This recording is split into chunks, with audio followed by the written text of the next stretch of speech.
There comes a moment in life when people who once underestimated you, dismissed you, or treated you as though you were insignificant suddenly avoid your eyes.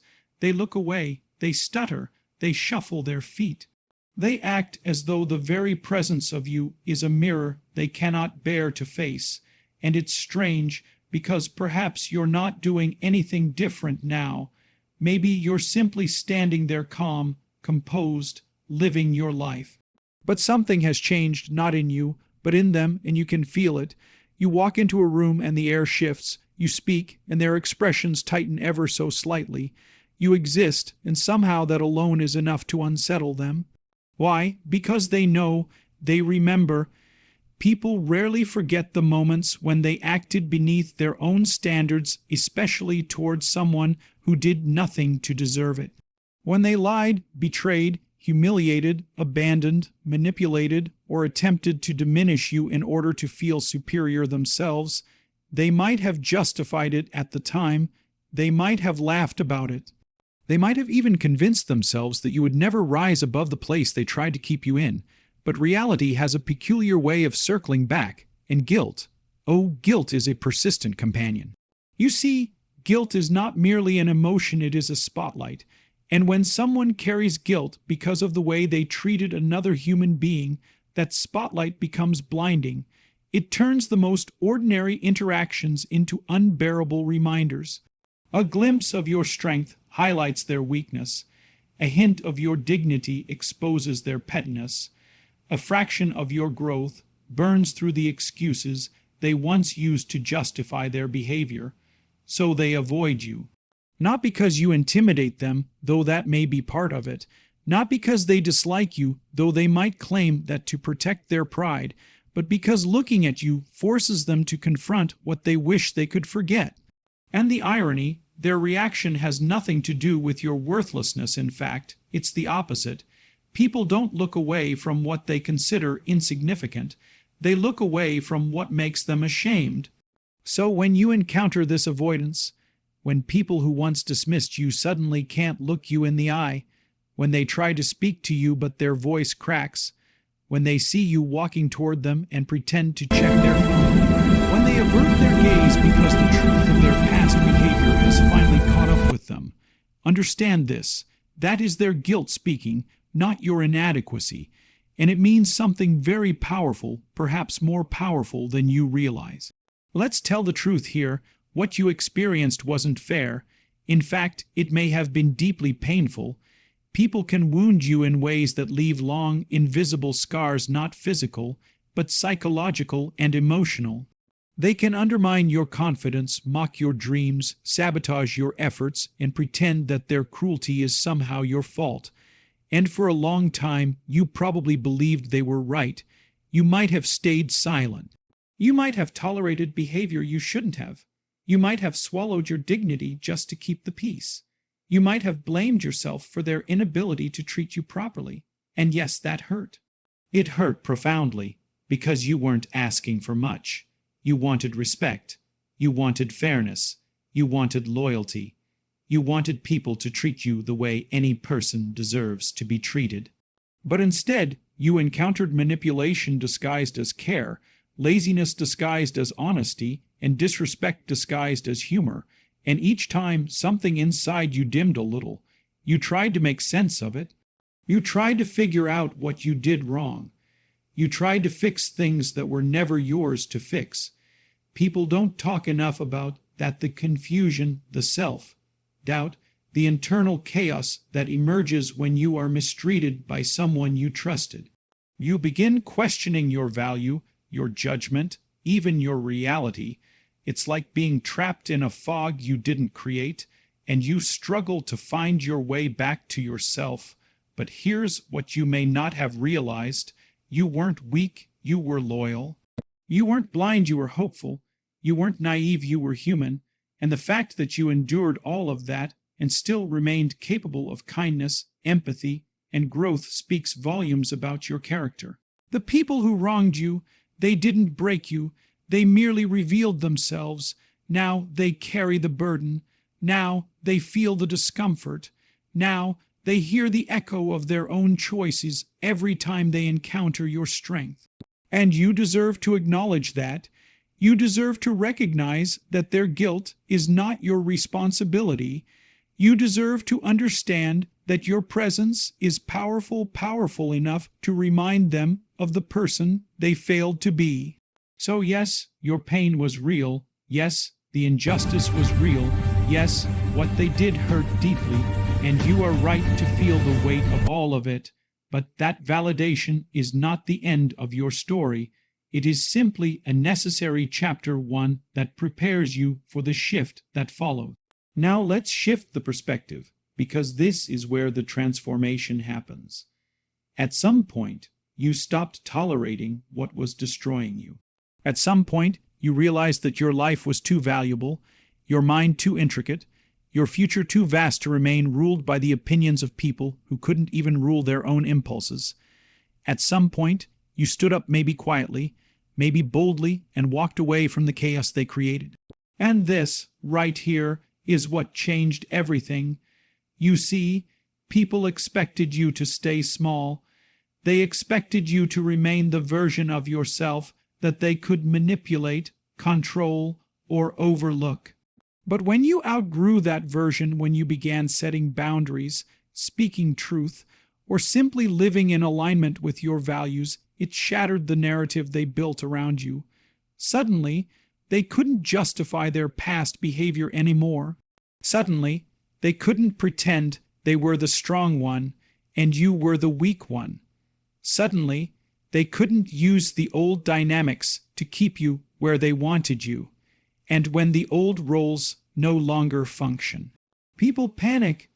They don't just lose control, they lose the story they told themselves about who they are. That's why they avoid you now.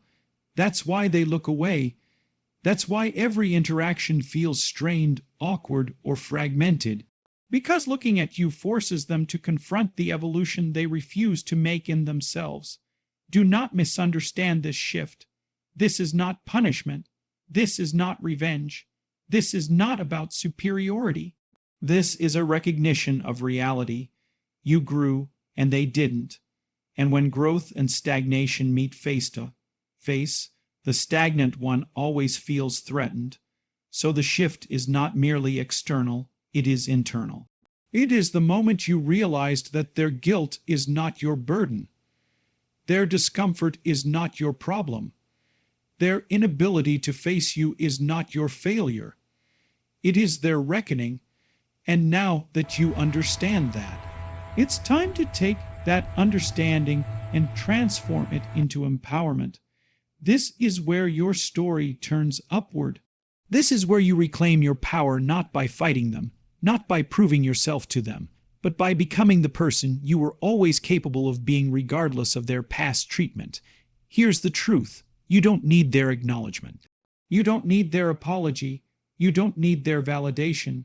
You don't need them to understand the consequences of their actions, because your life is no longer lived in their shadow. Your power comes from self-respect, the kind that is earned through difficulty, adversity, and confronting uncomfortable truth. The kind that is forged through suffering and refined through resilience. The kind that cannot be taken away, because it doesn't depend on circumstance, it depends on clarity. And you have clarity now.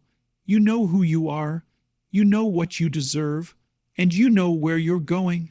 Their guilt is just noise on the road behind you. Your purpose is the engine pulling you forward. Stand tall, walk with dignity, carry yourself with the silent confidence of someone who built themselves from the inside out. People may avoid your gaze, but you must never avoid your own reflection. Look at yourself with pride. Look at yourself with honesty. Look at yourself with the knowledge that you survived what was meant to break you. And then keep going. The greatest empowerment is not found in confrontation, but in elevation. When you rise, you change the entire dynamic. Guilt cannot exist at the altitude of self-respect. It suffocates. It falls away. It cannot keep up with the pace of someone who has chosen growth over resentment. So let them look away, let them stumble over their words, let them sit with their decisions, you keep rising. Resolution does not come from revenge. It does not come from forcing someone to face what they don't want to see. Resolution comes from acceptance, the kind that is mature, grounded, and rooted in truth. Here's what you must understand. You are not responsible for their shame. You are not responsible for their transformation. You are not responsible for teaching them what life should have already taught them. And you do not need to fix the discomfort they now experience when they see who you've become. A person who cannot face you is a person who cannot face themselves, and that is a journey they must take alone. You walked your path, you endured your storms, you healed your wounds, you rebuilt your identity, and now your resolution comes from releasing everything that is not yours to carry. Forgiveness, if it happens, is your choice. Distance, if necessary, is your right. Peace always is your destination. But understand this, resolution is not a passive state. It requires courage. It requires discipline. It requires the willingness to step away from the narratives of the past and embrace the open space of the future. And your future is wide open. Your transformation is complete when you no longer need them to change in order for you to feel whole. When your inner stability does not depend on their recognition. When your emotional center is not shaken by their inability to face the truth. That is the resolution of a strong, grounded individual, someone who has learned to navigate life not through bitterness, but through purpose. And now comes the conclusion, the final message that ties everything together. So we return to the beginning. Now they can't even look at you. That's their guilt speaking. And yes, it is, but that's not the final meaning of this story. The real meaning is this. You grew beyond the version of yourself they once mistreated. You evolved. You matured. You became someone whose presence demands integrity. Their discomfort is simply evidence that your transformation is real. But the story is not about them. It never was. It's about you and the truth that your strength is no longer dependent on anyone else's approval. You learned the hard way that not everyone who enters your life is equipped to handle your light. Some people will misuse it. Some will hide from it. Some will run from it. Some will resent it. But none of that diminishes the light. So walk forward, head high, shoulders back, eyes open. You are not defined by who couldn't face you. You are defined by who you became when they couldn't.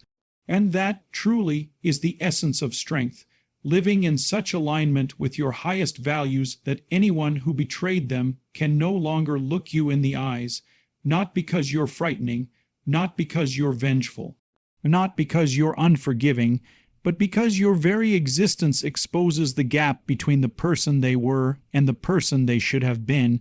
Let them carry their guilt. Let life teach them its lessons.